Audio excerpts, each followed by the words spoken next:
And now I'm talking to Rob Kevlihan, the director of the Kimmage Development Studies Centre. Rob, how's it going?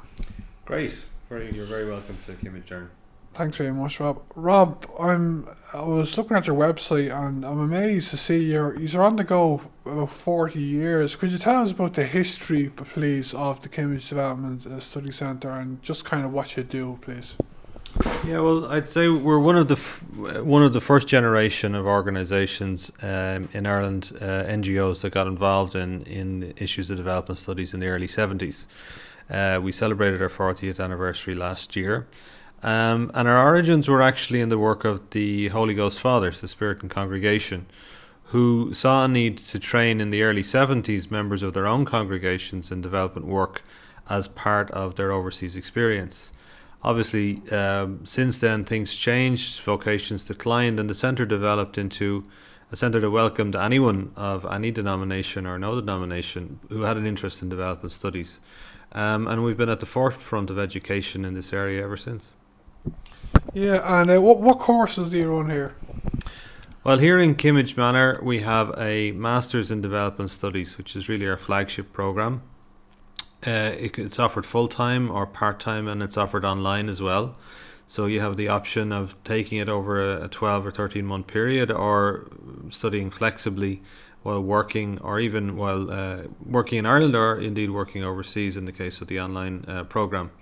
In addition to the Masters, we also run a selection of evening courses, including an Introduction to Development and a Contemporary Issues in Development course that take place on Monday nights in the autumn and the spring, and a Introduction to Humanitarian Action programme and Introduction to Humanitarian Logistics. So we try and offer a range of programmes to suit the varied needs and interests of people who have some desire to understand more about development or issues of humanitarian action, or want to go deeper and want to actually get an academic qualification in that area.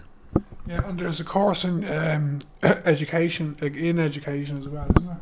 There's a course like in education developing countries or something. Was that right?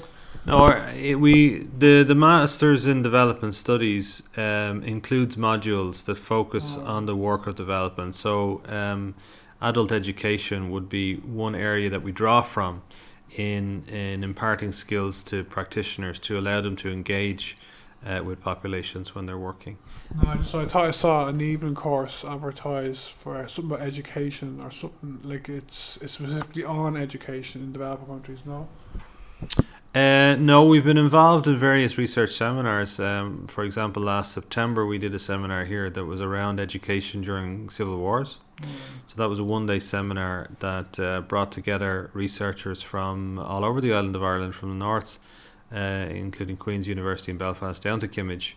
It was organised under the umbrella of the Development Studies Association of Ireland, and basically we looked at the challenges of providing education in contexts of conflict. So in addition to the educational programs that we have here, we also do those kinds of research seminars and public seminars to facilitate the sharing of knowledge on the area of development and also humanitarian action. Yeah, I was just going to ask you about that. Like, are you connected with other kind of development colleges around the world or in Europe? Well, our closest partnership at the moment is with Maynooth University in Kildare. So we have an arrangement with Maynooth, a partnership with them, where we actually teach international development to Maynooth undergraduate students on campus in Maynooth. We're in our third year of that programme, and we'll have our first graduates next summer. So those students are students that are taking other art subjects like sociology, history, geography, economics, French, or whatever it is, and international development as part of their degree. So at the moment, on last count, we had about 180 students, different students that took courses with us out there in addition to the courses we offer here. But we also have other partnerships. We do a lot of joint research work with DCU here in Ireland. We've had a partnership of over 20 years duration with a Tanzanian institution in northern Tanzania. And we have a South African partner called the Grail that do work in training for transformation. And last summer, two of our staff were in Vietnam providing support and training to a Vietnamese Centre for Development Studies. Yeah, we'll come back to in a minute more about kind of development in general. But I was just looking at your website. It's a very good website, I think. Just looking at the photographs of the graduations and all, like there's a lot, a huge diverse mix of students. It's from different backgrounds, isn't there? Yeah, I think that's one of the strengths of our program. On our full-time masters, about half of our students in any given year, our full-time students, are from overseas. The majority of them from the global south, either parts of Asia or parts of Africa, and that's been the case for many, many years. And the other characteristic of our master's course is that a large number of the people coming onto the course are actually quite experienced, mature professionals. So they're coming back to do a master's as part of their career development. That's particularly the case for the students that come from African and Asian countries. So those students, together with the Irish students, they bring a tremendous wealth of experience with them to the classroom, practical field experience that they share and that everyone benefits from. And the difference between like the evening classes you run and the masters, what was the difference like? Well, some of our master's classes are offered in the evenings to facilitate people that want to work and study part-time. But our other evening classes are very much more at an introductory level. So, for example, our Monday night class this semester is called Contemporary Issues and Development. It'll run for 8 weeks, and each week will introduce a new topic that's sort of at the cutting edge of development studies at the moment. We have different facilitators that come in to do different sessions. Many of them are working in the sector and are experts in these areas. But it's very much designed for people that just want to learn, often without much prior knowledge. They just want to learn more about particular issues or about development in general. Whereas our master's courses, including the ones that are in the evenings, obviously there'd be a higher expectation in terms of engagement, but also in terms of coursework. So there would be assignments and there would be presentations and other things that people would have to do as part of completing the master's modules. And it's very unfortunate, isn't it, that since I know the recession is officially over now, but since the recession there are no grants for doing the masters, aren't there? Well, it's become, I think, more challenging to get grants. There, some of our master students do qualify for a basic grant of about €2,000, which I understand is less than what it used to be in when times were somewhat better. And yeah, so it has been a challenge, particularly for our students to study full time. And that's part of the reason why we have expanded our program to offer classes in the evenings and online to facilitate those that perhaps would like to study this area but also need to hold down a full-time job. Are there any places where you can do a BA in international development? Well, as I said, we have a partnership with Maynooth, Maynooth, so you can do a BA that includes international development as part of a joint honours degree. Yeah, and just talking like the development in general, like do you know much about this whole sustainable development goals process that's been going on for the last 3 years and started now with the new goals in January? Like, have you been following that? Yeah, obviously it's a huge issue in the development sector, and it comes on the back of the Millennium Development Goals that were the first generation of goals.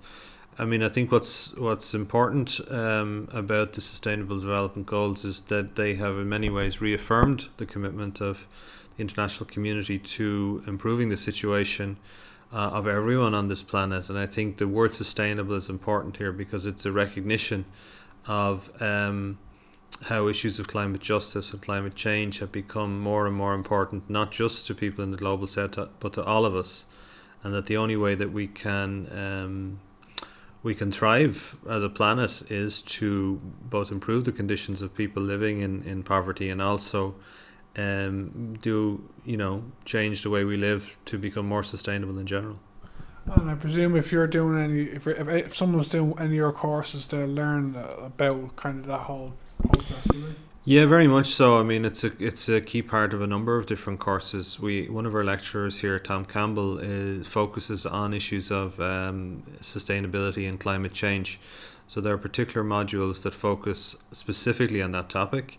And then obviously throughout a number of core modules, the issue of sustainable development goals would be very important. It would be looked at from a number of different angles, whether it's the political economy of development or the sociology of development, or as I said, the particular specifics around climate change and climate change adaptation. Just before we finish up and you give us a summary and the contact details of the college, just talking about the development picture in general, like on the one hand, I hear a lot of news from on Twitter, just the kind of sources I look at, saying that poverty, the number of people in poverty internationally is decreasing. And the other side, I hear inequality around the world in rich and poor countries is getting worse. So how would you see the development picture now in the global south compared to us in, say, in Ireland and Western Europe? Like, yeah, I think that's a fairly apt summary of the general situation. Progress in certain countries, particularly countries with huge populations like China and India and Southeast Asia in general, have really transformed the lives of hundreds of millions of people, which in turn have improved the statistics overall. I think other factors like the commodity boom that was being fed in part by Chinese demand also contributed to positive economic growth in many developing countries that are heavily reliant on commodity exports. The challenge in that was how the growth worked out, and as you said, economic statistics in aggregate don't necessarily reflect the inequalities that arise within that growth. In other words, who gains more and who gains and who loses from those kinds of situations. And I think what's interesting now is that we're also starting to see with the current sort of economic difficulties of China and the reduction in demand for commodities, we're starting to see perhaps an end of what was a period of sustained boom.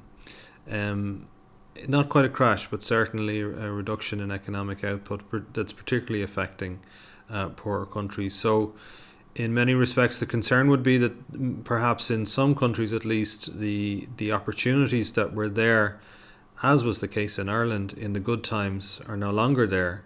And the question then is, how well did the governments of those countries, anticipate and set aside some of the gains to get them through the rough times? And I think, as is the case in Ireland at present, there are some that didn't do such a great job with that, and there are others that are perhaps better situated to weather the storm and come again. Just the last question for you. Give a summary. Just a question off the top of my head. What you're talking about there? The African Union, is it any use in your personal opinion? Well, I mean, the African Union is an important organisation because it reflects a commitment by African states to live peacefully together. One of the foundational principles of the African Union is respect for borders. And indeed, it was the case with its predecessor, the Organization of African States. But I suppose the challenge with any international institution is that those kinds of institutions are only as strong as their members and the commitment of the members to the institution. So where we've seen that commitment, the African Union has made positive contributions, particularly to peace and security in Africa, through the deployment of peacekeeping forces and through support for peace processes. But like any other, international institution, there's more that it can do, and it could certainly be strengthened in certain areas. Yeah, I'll talk to you about that again some stage. We could talk about that for a long time.